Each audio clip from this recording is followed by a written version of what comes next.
Assalamualaikum Sobat Football United. Manchester United 2, Brentford 1. By the way, skornya persis seperti yang gua perkirakan di preview. Review kali ini, pertama-tama gue ingin bilang dulu bahwa sebenarnya kemenangan Manchester United atas Brentford, kalau dilihat dari sudut pandang yang lebih besar banget ya, ini bukan hal yang istimewa sih. Manchester United dan Brentford, ukuran kedua klub ini sangat jauh berbeda ya, sehingga nampaknya dalam tanda kutip seakan tidak ada hal yang istimewa dalam kemenangan kali ini, bahkan bisa dibilang ini adalah kemenangan yang wajar begitu. Tapi di sisi lain, kalau seandainya di zoom lebih dalam lagi, apa yang membuat kemenangan ini terasa spesial ya bagi fans Manchester United, melegakan bahkan, yaitu adalah melihat bagaimana perjalanan Manchester United dalam menghadiri dalam tanda kutip pertandingan ini. Manchester United dalam pertandingan sebelum menghadapi Brentford tadi sedang dalam situasi yang tidak bagus. Manchester United dalam 5 pertandingan sebelum menghadapi Brentford, mereka tidak pernah menang. Mereka meraih 4 kali hasil imbang ya di semua kompetisi yang mereka ikuti dan sekali kalah. Jadi ya, kalau dilihat sedikit lebih detail, ini bukan hal yang mudah datang ke pertandingan ini bagi Manchester United dan juga Erik ten Hag ya. Nanti gue akan bicara juga sedikit terkait dengan Erik ten Hag di pertandingan ini, bahwa dia datang ke pertandingan ini dengan tekanan yang menurut gue juga besar. Pekan lalu di hari Selasa bahkan situasinya sangat tinggi sekali tensi mengenai pergantian manajer ya kan. Artinya memang dia menurut media yang dikabarkan seperti itu berada pada sudut akhir karirnya sebagai manajer Manchester United. Situasinya seperti itu dengan rentetan hasil buruk. Tapi ini bukan hal yang mudah. Ini bukan hal yang pertama kali dia hadapi di Manchester United. Namun secara ringan amatiran, kredit harus diberikan ke Erik ten Hag juga di pertandingan kali ini. Menurut gue, dengan segala tekanan terkait dengan keadaan di Manchester United, dia bisa membuat ya, artinya strategi, pilihan pemain, pilihan formasi ini bekerja dengan baik.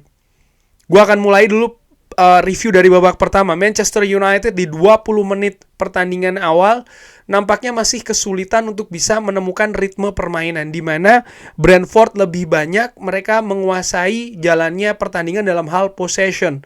Namun mereka ya kesulitan sebenarnya untuk bisa menembus pertahanan Manchester United sendiri. Gue juga melihat dalam 20 menit awal tersebut kenapa Manchester United belum bisa mendapatkan ritme pertandingan ya, karena banyaknya kesalahan individu yang terjadi. Salah umpan, salah kontrol, salah posisi. Ini masih sering terjadi di 20 menit awal. Tapi setelah secara skuad ya, mereka bisa menemukan ritme tersebut dari menit ke-20-an sampai dengan menit selanjutnya, Manchester United ini menguasai jalannya pertandingan. Tempo mereka bisa atur, mereka sering bermain dengan tempo tinggi, determinasi juga tinggi, kerja keras juga seperti itu. Bahkan mereka memiliki peluang-peluang, momentum-momentum untuk bisa unggul duluan ya, dari Alejandro Garnacho misalnya.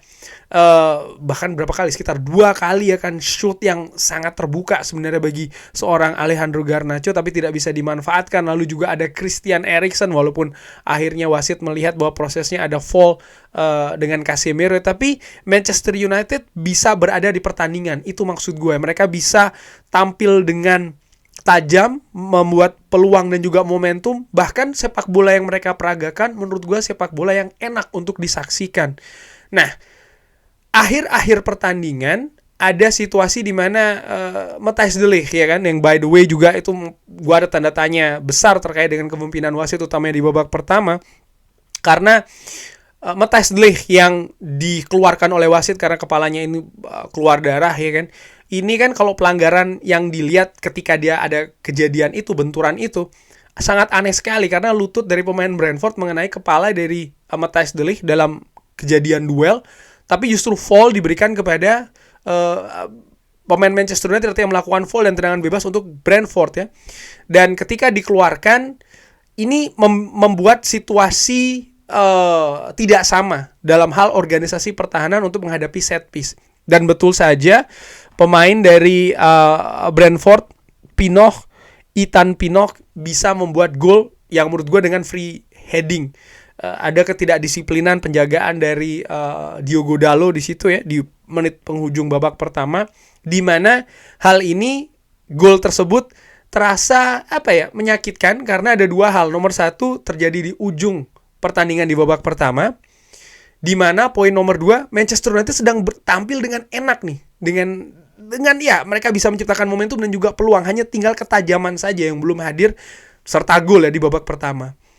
Lalu memasuki babak kedua, ketika istirahat babak pertama ke babak kedua, di live commentary gue singgung ada yang menanyakan pada situ apa yang harus dilakukan oleh Manchester United, previewnya seperti apa. Gue katakan ya, mereka harus tampil dengan agresivitas tinggi, mereka harus menguasai pertandingan ya dengan sangat absolut, dan mereka harus mencetak gol seawal mungkin. Kalau bisa di 5 menit awal itu harus mereka lakukan. Kenapa? Karena jika ini berkembang semakin jauh, maka kesulitannya akan semakin tinggi. Dan Manchester United bisa melakukannya dengan bagus di babak kedua. Mereka bisa tampil dominan, agresivitas tinggi, determinasi juga seperti itu, menyulitkan Brentford, dan mereka bisa mencetak gol duluan. Dan gol yang diciptakan oleh Alejandro Garnacho, menurut gue gol yang excellent ya.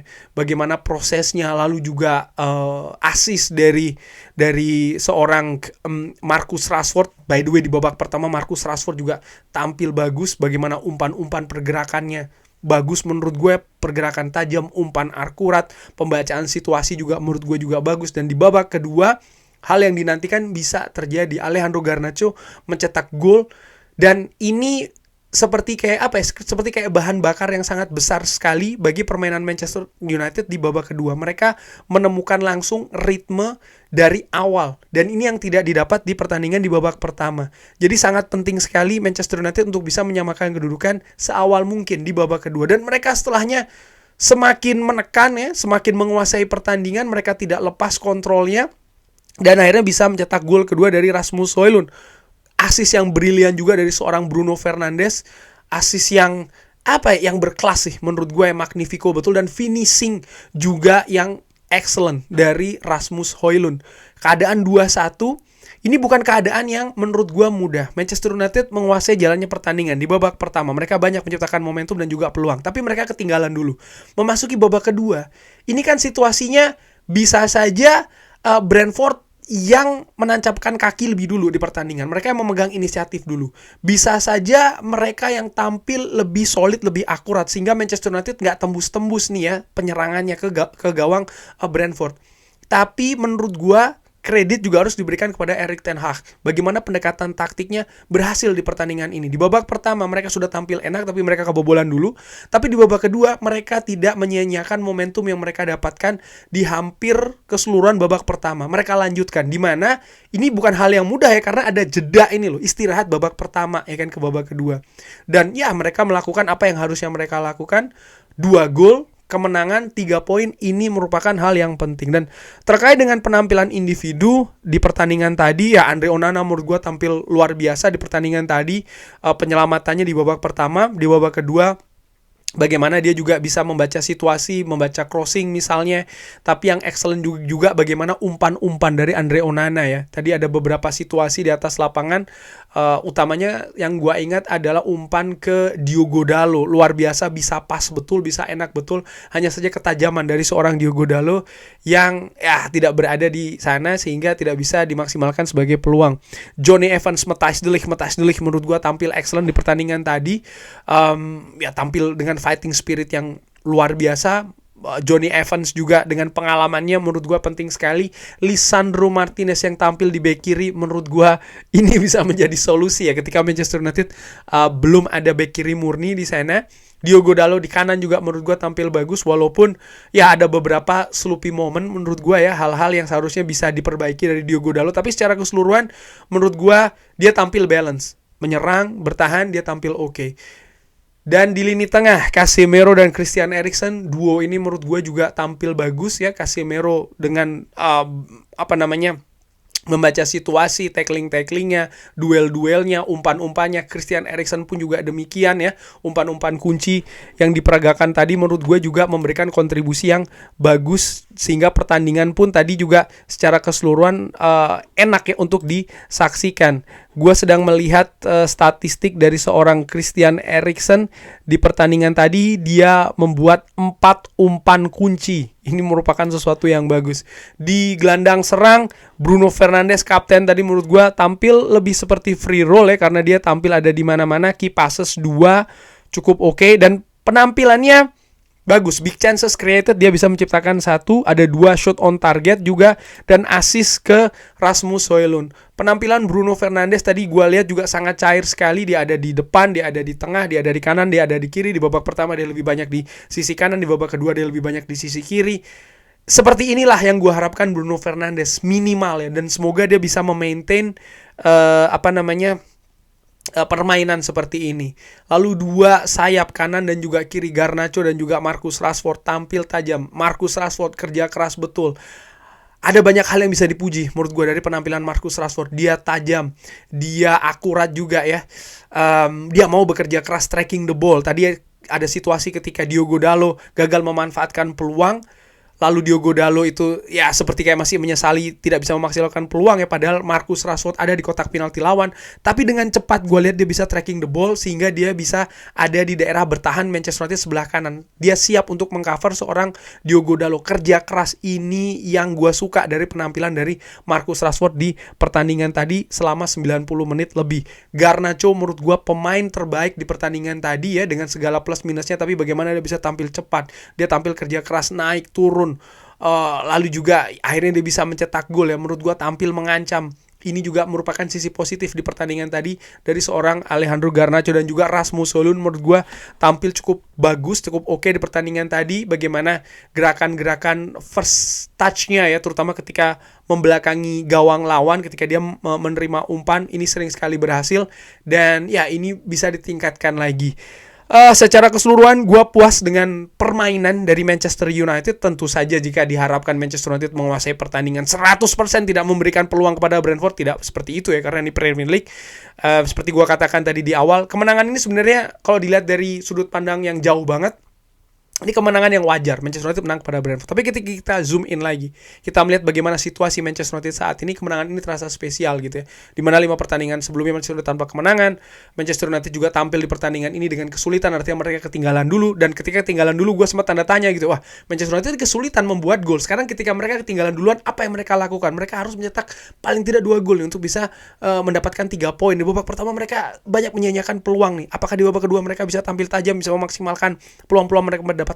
Dan ternyata itu bisa dilakukan. Sehingga menurut gue mudah-mudahan ini bisa menjadi poin positif ya, yang bisa membalikkan situasi dari Manchester United di pertandingan-pertandingan sebelumnya.